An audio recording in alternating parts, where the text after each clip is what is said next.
Comics. Hey, welcome to Rockin Comics. I'm Zach. I'm Amy. And boy, we had a ton of books this week. We had so many in the podcast, we didn't get to Amy's Awesome. I had some books from C2E2. We didn't get to any of that. It was all comics all day long. Whew.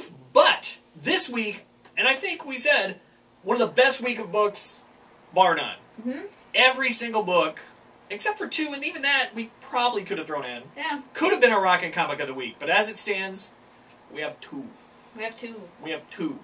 But, before we get to them, I will say honorable mentions go to this week we had BPRD Hell on Earth and Super Dinosaur number 10. Why are they honorable mentions? Because these guys always get Rockin' Comic of the Week. That's right. They have their own category because otherwise it's just not fair. No.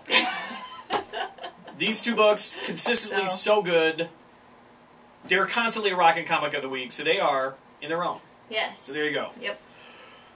I chose, in a week that had a bunch of DC books that were good, I chose Marvel's Thunderbolts 173. Why? There's a lot of reasons.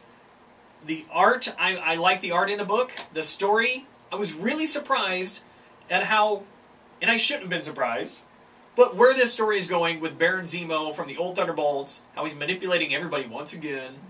There were some good scenes, there were some badass moments, and then the very final page really tipped it over. I'm not going to spoil it for you, but pick it up.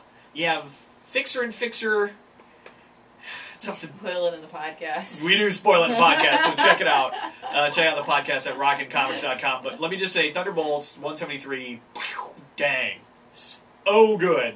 That's my Rockin' Comic of the Week. And mine, we're all Marvel this week, was AVX number 2. Yay! Round 2, I guess is what they're calling it. Yeah, whatever. Wow. Just, they're doing such a good job with this story. Yeah. And telling, like, so much story instead of, and I think that it's a good thing that they're like, let's just take all the fights and put them in their own book. Because otherwise, you wouldn't get through all of this. No. This is very story-rich. And there is, like, slugfest going on in here still. But very, very story-rich. Hope is freaking awesome. I'm sorry. She just is. It's really good. It's just so freaking good. Yeah. I don't even know how to describe the awesomeness that it goes on in this book. It's good from top to bottom. That was a strong contender for me as well.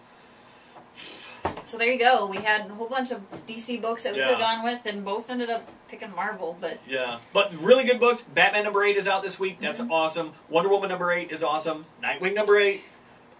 Justice League number 8. Supergirl number 8 out this week. Was there another DC book I forgot? I think that was it. So good. Yeah. All the way around. Just a really good week for books this week. Yeah. So Plenty to choose from. Lots of good. Yep. We apologize for not getting to the rest of it, but we might sneak in an extra one this sometime. week. So that's it. Listen to the podcast. Don't forget, look us up on iTunes and on Twitter. On Twitter. Like us on the Facebook. Do all that. All that stuff. And don't forget, check out some of the C2E2 videos if you've not done it. I got the chance to talk with a ton of people. There's a bunch of on the webpage and on YouTube. Check it out. A bunch of people from C2E2. So, otherwise, whew, that's it. That's it. All right, till next time, I'm Zach. I'm Amy. Bye!